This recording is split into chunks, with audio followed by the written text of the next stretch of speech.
Tapi tetap subuh bangun.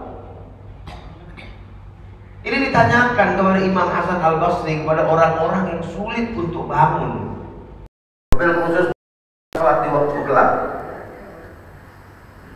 Ya Imam, kenapa kita susah untuk bangun di waktu gelap atau di waktu malam? Imam Hasan Al Basri rahimahullah ta'ala menjawab, innama asqalatkum dulu. Apa yang membuat orang itu sulit untuk bangun di waktu subuh, sulit untuk bangun di waktu malam? Kata Imam Hasan Al Basri rahimahullah ta'ala, tidaklah yang demikian kecuali karena disebabkan kalian, yang menyebabkan beratnya bangun adalah karena beratnya dosa kalian. Mudah-mudahan ciri-ciri dosa kita nggak berat kalau kita sanggup sholat subuh. Amin.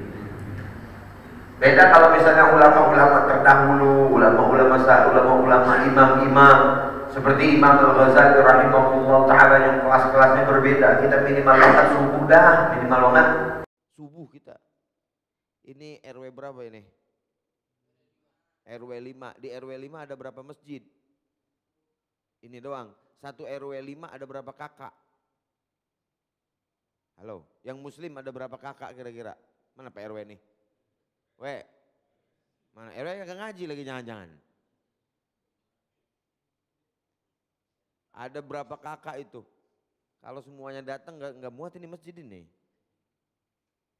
Pilihan-pilihan Allah Subhanahu wa taala.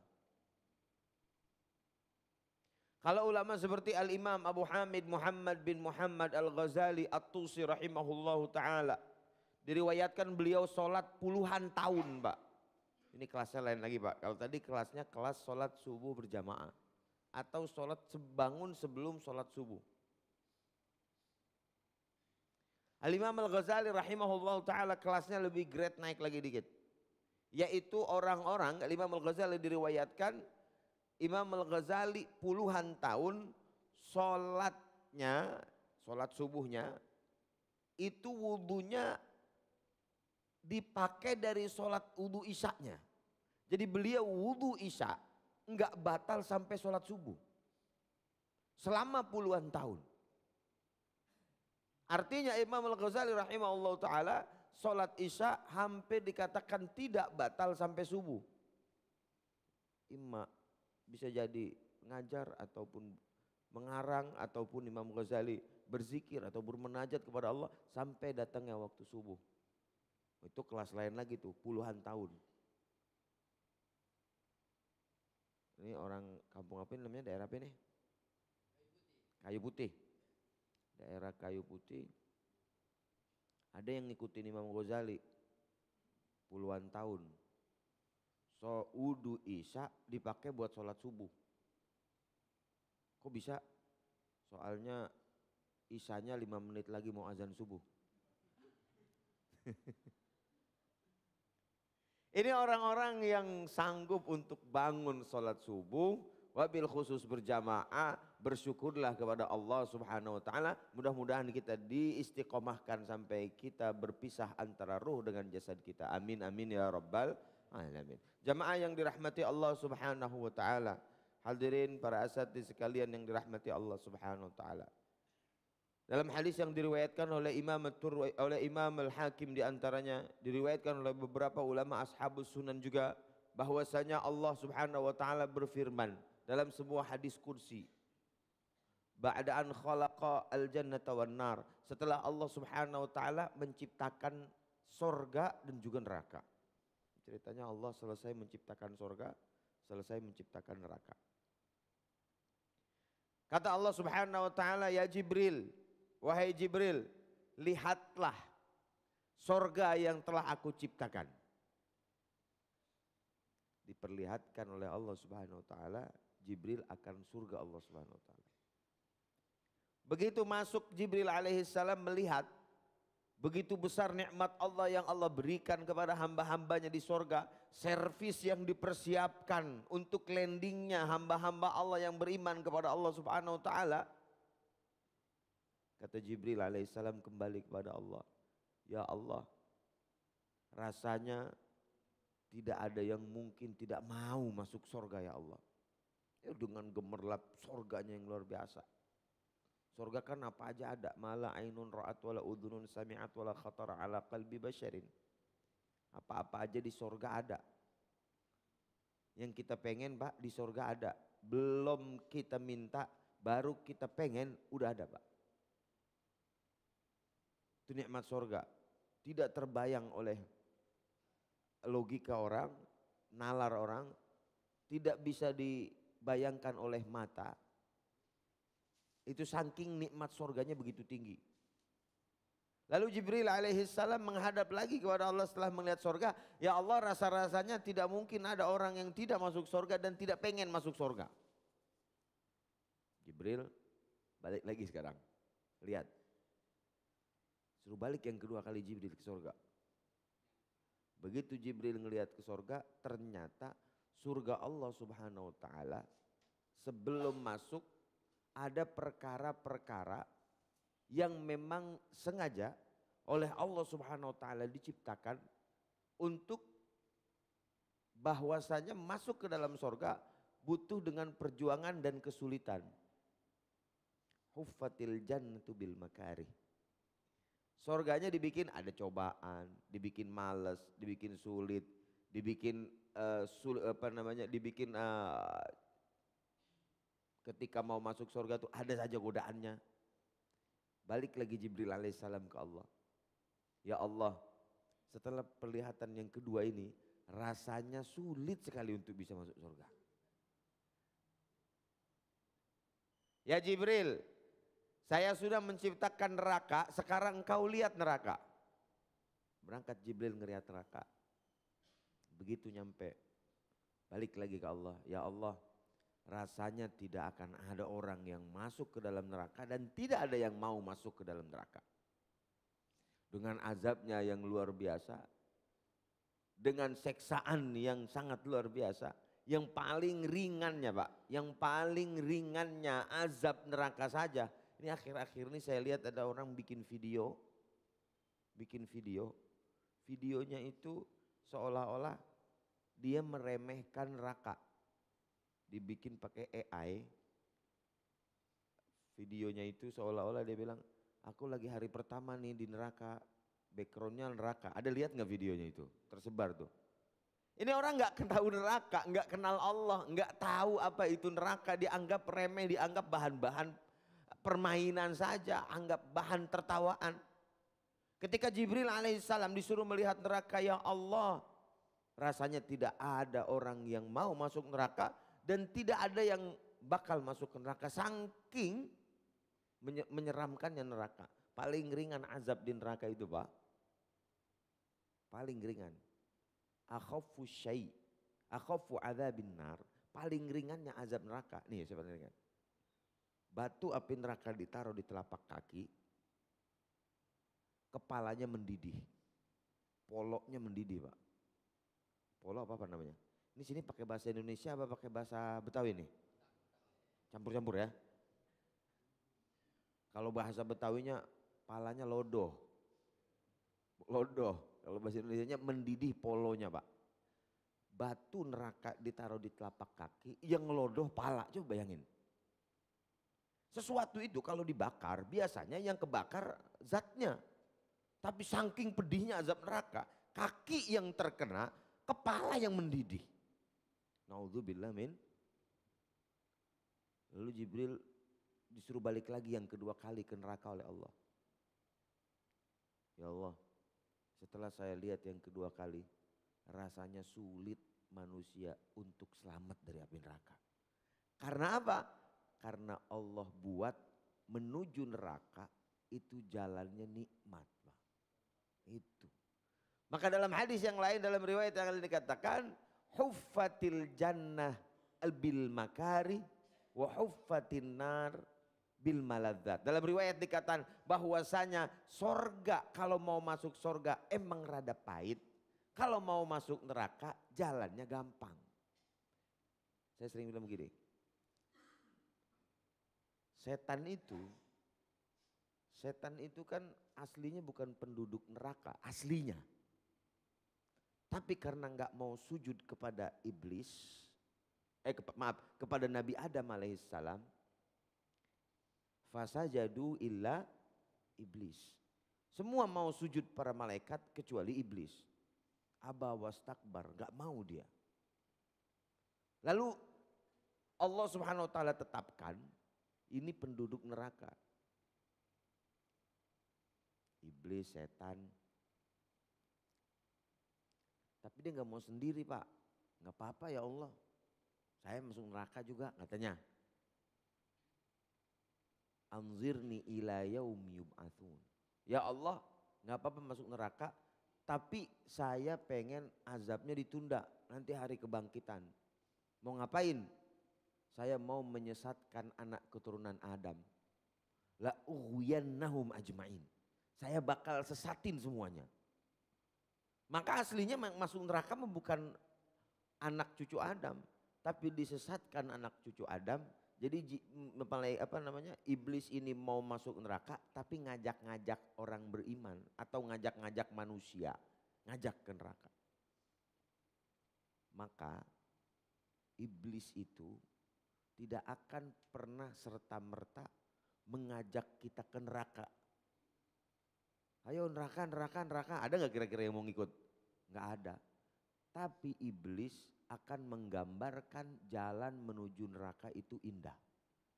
Iblis tidak akan mengatakan neraka itu indah. Tapi iblis akan mengatakan jalan menuju neraka itu indah. Kira-kira bangun subuh nih, susah apa enggak? Halo, yang enak subuh-subuh ngapain ini kita ini? Pules, tarik selimut ya. Tapi Allah Subhanahu wa taala berikan kekuatan kepada kita, taufik serta hidayah dari Allah Subhanahu wa taala, kita bangun paksain walaupun kita ngantuk-ngantuk berangkat juga. Mungkin di sini ada yang bangunnya 3:30, ada yang bangunnya jam 4, jam 3, ada yang bangunnya 4:30. Tapi yang paling jauh sama saya. Jakarta Barat paling jauh Kiai. Jadi jamaah yang dirahmati Allah Subhanahu wa taala, apapun di perkara-perkara menuju surga biasanya berat kita untuk melaksanakannya. Apapun yang perjalanan menuju neraka biasanya manis perjalanannya. Maka perkara-perkara yang sesuai dengan syahwat kita biasanya manis, dan naudzubillah biasanya ujungnya adalah neraka. Naudzubillah min dzalik. Hadirin yang dirahmati Allah Subhanahu wa taala, yang kedua, itu perihal pertama, keutamaan daripada kita melaksanakan sholat subuh, mudah-mudahan bisa istiqomah. Yang kedua adalah bahwasanya di saat-saat ini yang sering kita lihat, yang sering kita dengar adalah jauhnya saudara-saudara kita sebagian dari majelis-majelis ilmu, jauhnya dari Allah Subhanahu wa taala, jauhnya dari perjalanan menuju Allah Subhanahu wa taala. Rasa-rasanya berat jalan menuju Allah, akan tetapi ringan rasanya jalan menuju kebiasaan hari-harinya. Subuh-subuh demi kesehatan badannya dia rela naik sepeda, namanya betul goes. Dia rela jalan kaki, dia rela olahraga untuk kebaikan tubuhnya. Tapi lupa bahwasanya itu boleh-boleh saja di dalam agama, bahkan dianjurkan, akan tetapi dia lupa akan kebutuhan ruhnya. Jasad ini ada waktunya berpisah dengan badannya. Karena itu adalah makna daripada kematian. Apa itu mati? Firaqun bainar ruhi wal jasad. Ketika terjadi perpisahan antara ruh dengan jasad. Karena pada hakikatnya kita ini manusia, ruhnya akan terus ada. Sampai kapan? Sampai tidak ada tepiannya. Tepiannya nauzubillah min zalik neraka, mudah-mudahan tepian kita surga Allah Subhanahu wa taala. Umur ini, jasad kita ini bagaikan umur kendaraan, ada umurnya. Yang umur 50 tahun udah asam urat, apalagi kolesterol, darah tinggi, gula, 60 tahun udah komplikasi. Itu jasad tubuh. Tapi ruh bisa jadi lebih muda dari 60. Walaupun tenaga udah ora. Tenaganya udah kagak ada. Tapi ruhnya bisa lebih semangat daripada jasadnya.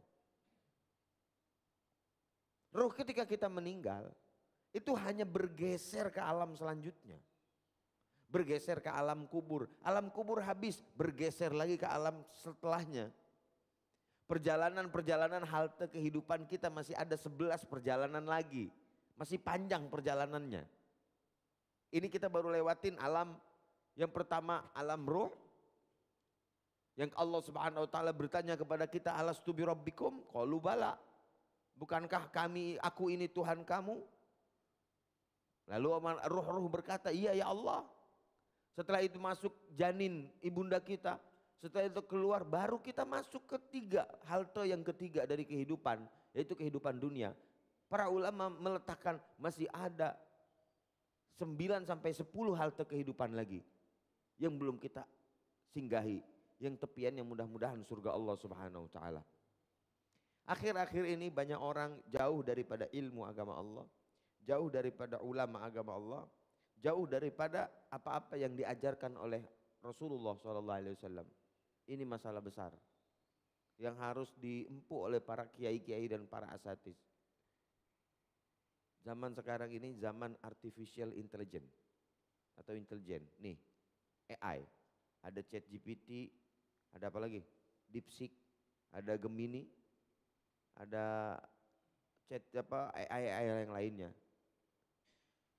Semua mereka, semua daripada aplikasi-aplikasi itu, lebih pinter mana AI, kalau enggak yang tua-tua belum tahu AI, misalnya Google lebih pinter mana sama Ustadz?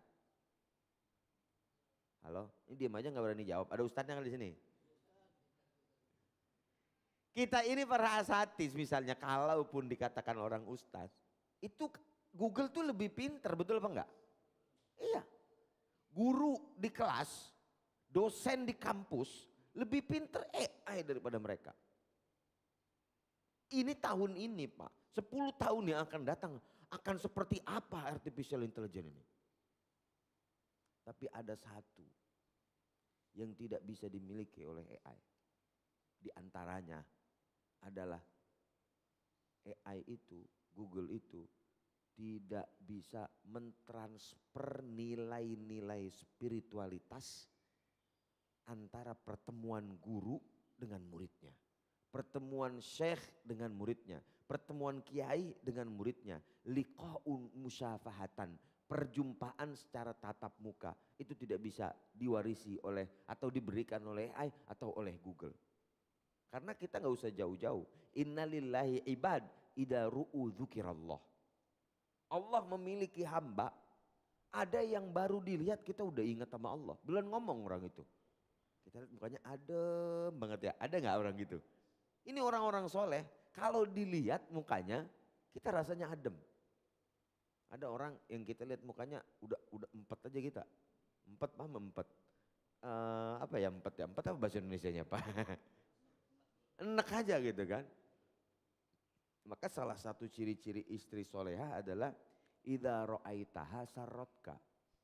Ini ibu-ibu ada di belakang nih. Bu, kalau ciri istri soleha itu bukan yang cantik seperti artis atau siapa. Akan tetapi ciri istri soleha idza ra'aitaha sarrotka. Kalau seandainya dilihat oleh suami, membuat suami itu adem. Membuat suami itu enak perasaannya. Nyaman. Nah sekarang istri kita Pak, bikin enak atau bikin enak Pak? Kalau kita lihat kira-kira jawabannya masing-masing Pak, jangan dijawab di sini Pak. Jawabannya masing-masing. Nah ada hamba Allah, kalau kita lihat itu bikin kita tenang. Ini orang-orang yang berimbas dari sujudnya di malam hari, dekatnya dengan Allah, lahirlah kesejukan itu di mukanya. Lahirlah rasanya kita baru lihat dia bawaannya pengen taat aja. Ini pancaran daripada nur cahaya baginda Nabi Muhammad yang diwarisi kepada orang-orang yang saleh, yang dekat kepada Allah Jalla Jalaluhu wa ta'ala fi'ula. Kita lihat misalnya Tuan Al-Imam Syekh Abdul Qadir Al-Jailani. Masya Allah, tabarakallah. Kalau kita lagi tahlilan, jarang kita lewat Syekh Abdul Qadir Jailani. Mungkin kiai yang lain, syekh yang lain bisa kelupaan atau bisa buru-buru. Tapi Tuan Syekh Abdul Qadir Jailani jarang itu lewat tahlilan kita lepas. Ataupun Syekh Abdul Qadir Jailani sebagai tokoh radhiyallahu taala anhu, beliau termasuk tokoh spiritual yang diterima di semua kalangan. Hatta Syekh Ibnu Taimiyah pun memuji hatta ulama-ulama besar yang ahli hadisnya, yang ahli fikihnya, yang ahli tasawufnya apalagi, yang ahli-ahli lainnya, mereka mengatakan dan menyepakati kewalian daripada Syekh Abdul Qadir Al-Jailani. Apa yang membuat saya pikir-pikir kenapa tokoh seperti Syekh Abdul Qadir Jailani bisa super luar biasa ini. Saya tracking Pak, dari kehidupan masih kecilnya sampai sebelum wafatnya. Dari berbagai referensi dan literatur klasik yang ada. Dari kitab Imam Al-Yafi'i, dari kitab Imam Ibnul Imad, dari kitab terjemah Imam Al-Zahabi, Syamsuddin Al-Zahabi rahimahullah ta'ala, daripada kitab Imam As-Subki radhiyallahu ta'ala anhu, dari kitab-kitab beliau. Ulama-ulama besar ini. Apa yang membuat Syekh Abdul Qadir Al-Jailani ini menjadi spesial sekali? Menjadi sangat spesial, menjadi satu karakter yang sangat bisa diterima oleh semuanya. Para ulama rahimahumullah ta'ala. Ini tidak lepas daripada kedekatan yang sangat beliau kepada Allah Subhanahu wa ta'ala. Dan tidak lepas daripada cobaan-cobaan yang menimpa beliau. Baik cobaan secara manis maupun cobaan secara pahit. Karena apa Pak? Kita ini sering menyangka cobaan hidup itu adalah yang pahit-pahit aja. Padahal kata Imam Ghazali rahimahullah ta'ala, cobaan juga, manis juga cobaan Pak. Halo? Halo? Sebelum kita masuk ke Syekh Abdul Qadir Jailani, kita jangan anggap cobaan hidup itu yang pahit aja. Yang manis juga cobaan. Sakit cobaan enggak? Enggak punya duit cobaan enggak? Yang jawab cobaan rada banyakan ini. Sakit cobaan, enggak punya duit cobaan, enggak punya tempat tinggal cobaan. Banyak pikiran cobaan. Kurang rasa, bertambah rasa takut, cobaan. Apapun itu bentuknya cobaan yang pahit-pahit. Tapi kurang dipahami bahwasanya cobaan dari Allah tidak hanya yang pahit-pahit. Tapi yang manis juga cobaan. Jabatan, manis apa pahit? Manis, cobaan. Kok pahit sih? Gimana? Wah, itu kan bagaimana enggak cobaan Pak? Kita lihat Pak. Pak, ini antara kita aja Pak, rahasia Pak. Orang kalau udah punya duit banyak Pak, itu syahwatnya beda-beda Pak. Halo? Orang tuh kita ini semua nih, cobaannya beda-beda sama syahwatnya beda-beda. Orang kalau udah punya duit, syahwatnya pengen dihormatin. Siapa? Waduh itu. Kemarin saya dengar video siapa ya, dia bilang itu, oh mantan menteri, dia bilang. Power itu menggiurkan atau seperti itulah dia bilang. Orang rezekinya udah banyak, kurang apa lagi kan tinggal di rumah doang ngopi sama makan singkong rebus ya enggak? Ambil ngitung duit kontrakan. Adem gak tuh? Orang sini banyak kontrakannya mana? Kalau daerah-daerah selatan tuh banyak yang punya kontrakan. Tapi hausnya beda, hausnya dihormati Pak. Orang mungkin udah ilmunya banyak, syahwatnya juga beda lagi nanti. Pengen dihormati juga. Orang udah punya jabatan, syahwatnya lain lagi Pak. Pengen punya duit rada banyakan. Jadi semua itu titik syahwatnya berbeda-beda kita ini. Dan cobaannya di titik itu berbeda-beda. Hanya kita yang tahu. Maka jangan anggap banyak duit manis apa pahit. Halo, banyak duit manis apa pahit? Manis lah, mana ada pahit. Enggak punya duit pahit, enggak? Punya duit manis. Tapi jangan anggap punya duit itu bukan cobaan, cobaan juga Pak. Cantik, ganteng, manis apa pahit? cobaan juga. Jadi sering kita maknai bahwasannya cobaan itu adalah yang pahit-pahit, padahal yang manis juga cobaan. Maka ketika Allah Subhanahu wa taala memberikan rizki, diberikan kekuatan, keimanan, apakah bisa istiqomah atau tidak? Bagian dari cobaan. Kekuatan rizki, mau nggak berbagi sama orang fakir yang ada di sekitarnya? Mau nggak berbagi pada orang yang membutuhkan? Itu cobaan juga, maka bagian dari cobaan. Ada yang cobaannya kesyukur kepada Allah yang harus dijawab oleh dia. Ada yang cobaannya yang harus dijawab dengan kesabaran. Kalau orang sakit, maka dituntut oleh Allah dari cobaan itu adalah sabar. Kalau orang yang sehat, dituntut sama Allah, dipakai nggak buat ibadah, itu syukur kepada Allah. Begitu Pak. Halo? Masih pada melek? Masih pada melek? Punya duit cobaan nggak? Nggak punya duit cobaan nggak? Nah, kita milih cobaan yang mana nih kira-kira?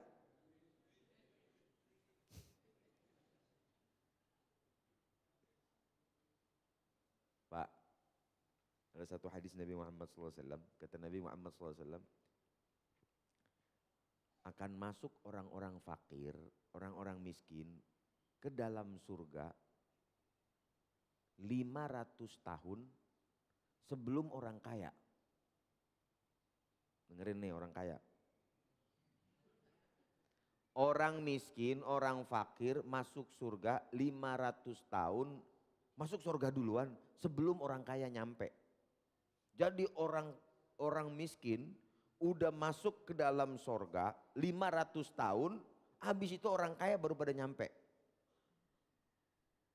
Mereka enggak nyimpang dulu di neraka, tapi bonnya banyak, LPJ-nya. Kalau bahasa kantornya LPJ, pertanggungjawabannya itu. Ini anggaran kemana aja larinya nih kan. Kalau periksa BPK aja berapa lama, kalau periksa KPK berapa, dia periksa yang mereksa Allah Jalla Jalaluhu Ta'ala fi'ula. Jadi orang-orang miskin udah pada minum kopi di sorga berapa galon, orang kaya baru nyampe. Lalu kemana aja kata temennya, lalu kemana aja? Gue makan kayaan, lamaan gue hitungannya begitu katanya.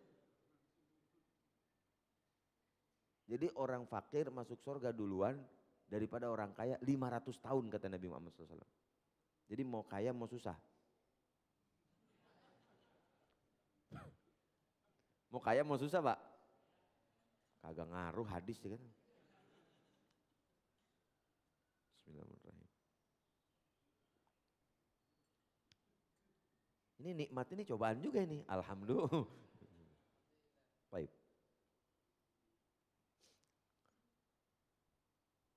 Terus bagaimana? Lebih afdol mana sebelum kita nanti masuk ke Syahrul Qadir Jalalain? Lebih afdol mana?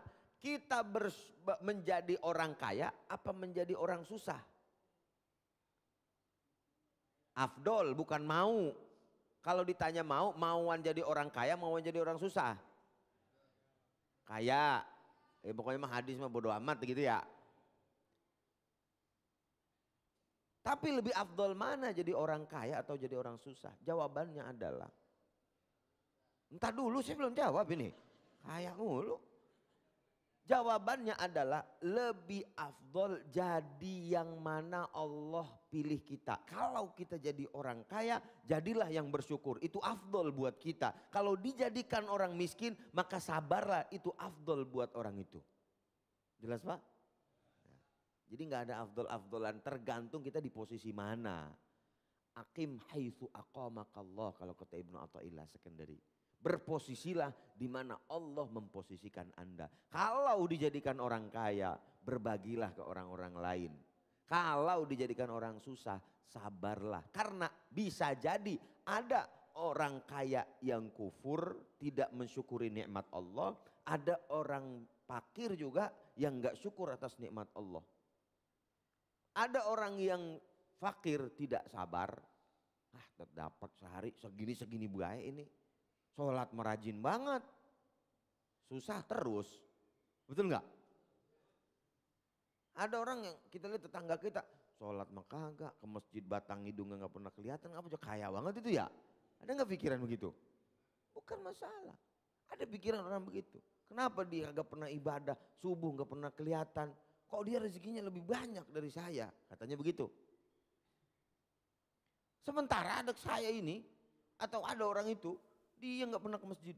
Rajin ke masjid, sholat, ibadah, zikir, puasa, pengajian rajin. Mengapa belangsak aja? Belangsak mana gak belangsak? Jawabannya adalah innallaha. Nih hadis ini nih. Bahwa bukan masobir. Allah itu memberi dunia ini liman yuhib waliman la yuhib. Allah itu memberi dunia ini buat yang dia cintai dan buat yang dia tidak cintai. Akan tetapi tidaklah Allah memberikan agama ini kata Rasulullah illa liman yuhib. Kecuali untuk mereka yang Allah cintai.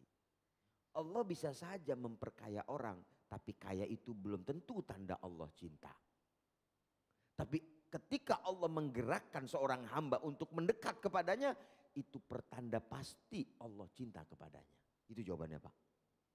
Jadi itu belum tentu. Kaya belum tentu Allah murka, Allah senang. Belangsak belum tentu Allah marah.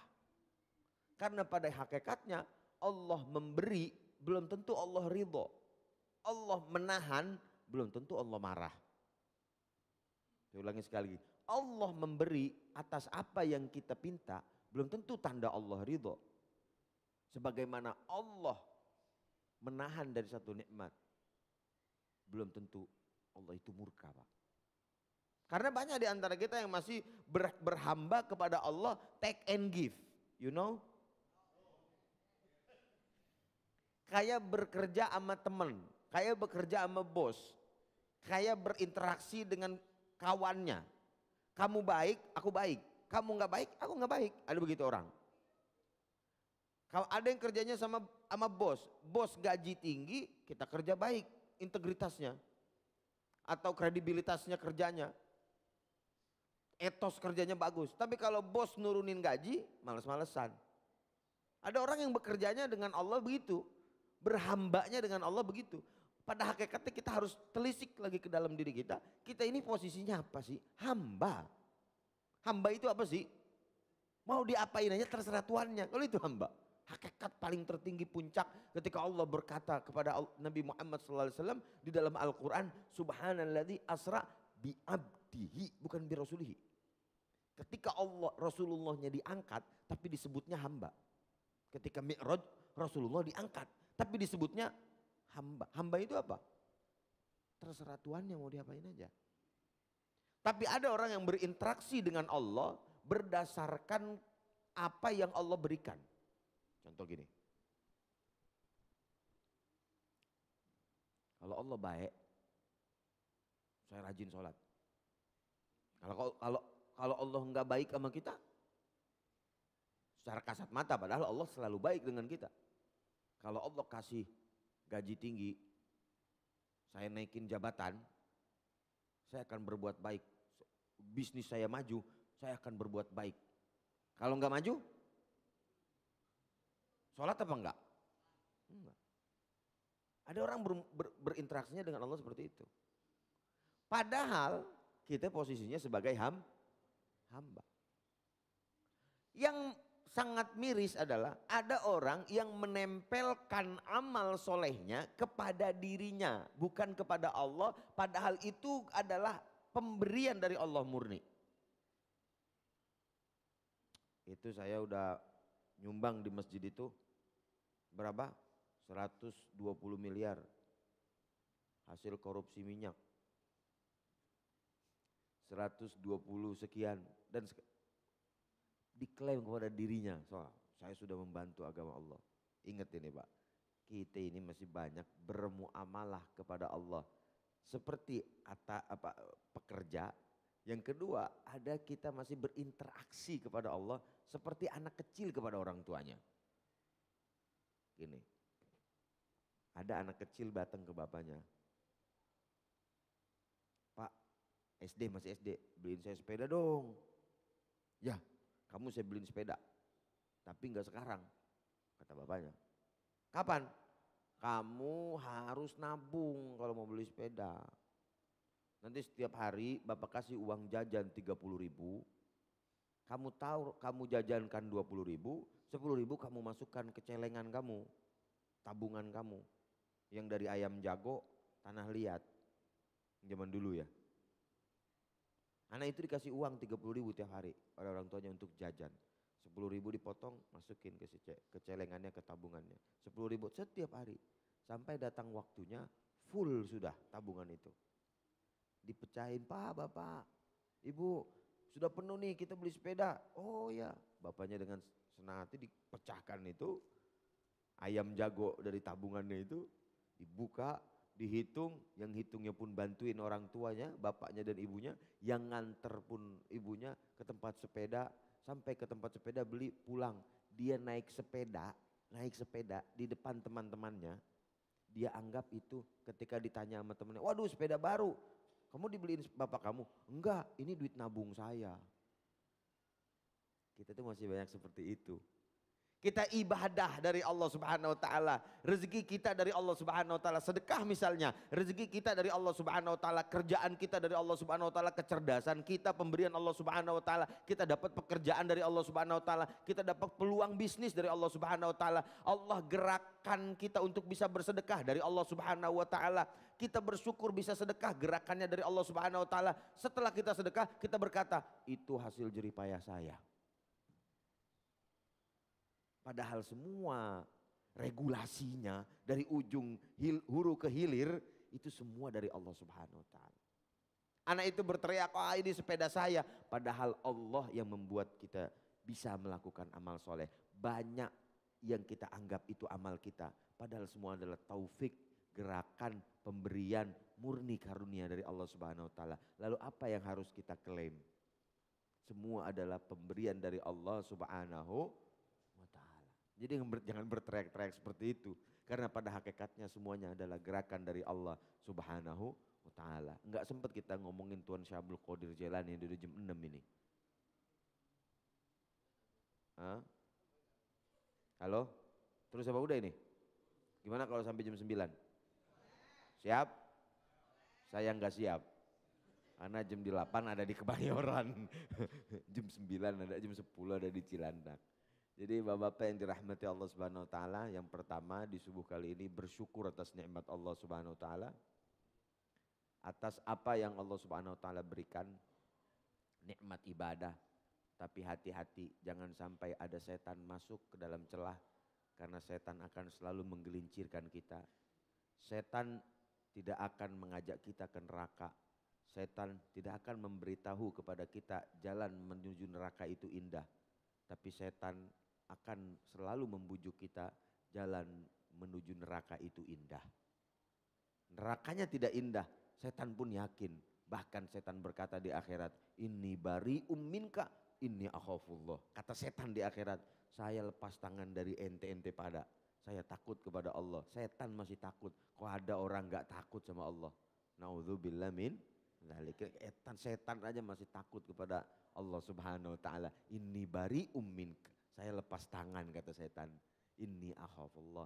Saya takut kepada Allah.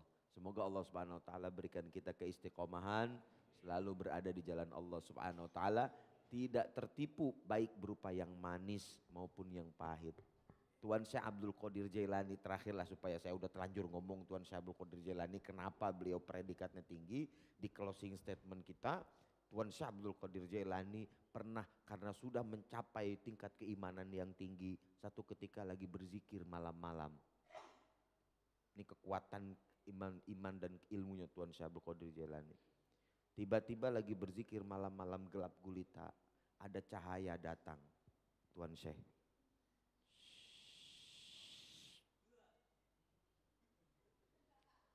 tiba-tiba Tuan Syekh Abdul Qadir Jailani mendapati satu cahaya. Beliau sedang bermunajat kepada Allah. Cahaya itu berkata, "Wahai Abdul Qadir, asqattu laka takalif." Saya gugurkan untuk engkau wahai Abdul Qadir seluruh kewajiban-kewajiban syariat. Tidak wajib lagi, artinya apa kewajiban syariat? Enggak wajib lagi sholat, enggak wajib lagi puasa, enggak wajib lagi perkara ibadah. Sudah aku gugurkan wahai Abdul Qadir. Karena engkau sudah mencapai kewalian tingkat tinggi. Apa yang dilakukan Tuan Syekh Abdul Qadir Jailani? Langsung diambil batu di dekatnya sama Syekh Abdul Qadir Jailani dilempar. Ikhsa ya adu Allah, pergi engkau wahai musuh Allah.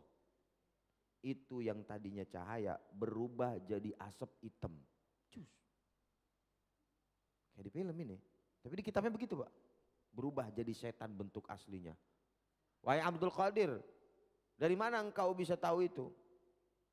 Gimana bisa? Nabi Muhammad saja manusia yang paling mulia, makhluk yang paling mulia. Sampai terakhir beliau wafat, beliau masih tetap sholat. Siapalah Abdul Qadir ini? Beliau berkata seperti itu. Hati-hati, banyak orang yang ngaku tasawuf, yang ngaku makrifat, udah kagak sholat, udah gak ibadah, udah gak dekat lagi sama Allah, udah melakukan yang haram-haram di depan orang dengan dalil bahwasanya ini adalah sudah lewat batasannya. Banyak gak yang begitu? Ada. Langsung Tuan Syekh Abdul Qadir Jailani berkata di depan setan seperti itu.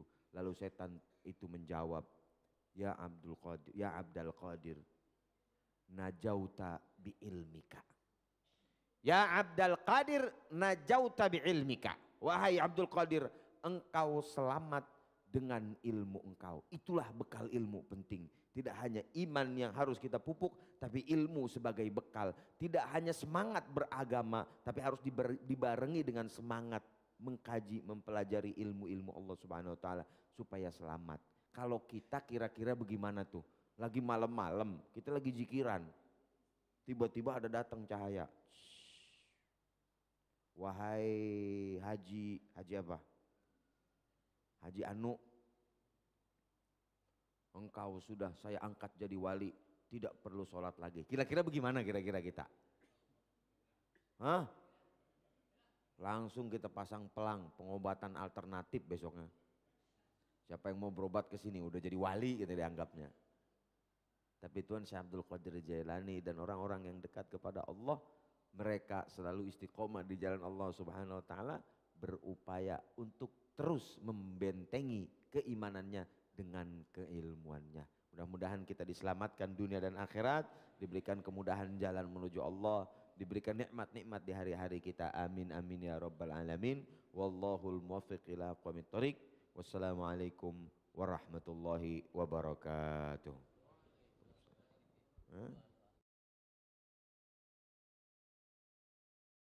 Hamdan wa fi ni'mahu kafi wa mazidah. Ya Rabbana lakal hamdu laka syukru kama yanbaghi li jalali wajhika wa li 'azimi sultanik. Allahumma ighfir dhunubana wastur uyubana fid dini wad dunya wal akhirah. Asbahna wa asbahal mulku lillah walhamdulillah la haula wa la quwwata illa billah. Allahumma arzuqna hubban fil ilm warzuqna fahman fil ilm warzuqna amalan fil ilm wa 'allimna min ladunka ilma. Wa sallallahu ala sayyidina Muhammad wa ala alihi wa sahbihi walhamdulillahi rabbil alamin. Wassalamu alaikum warahmatullahi wabarakatuh. Waalaikumsalam warahmatullahi wabarakatuh.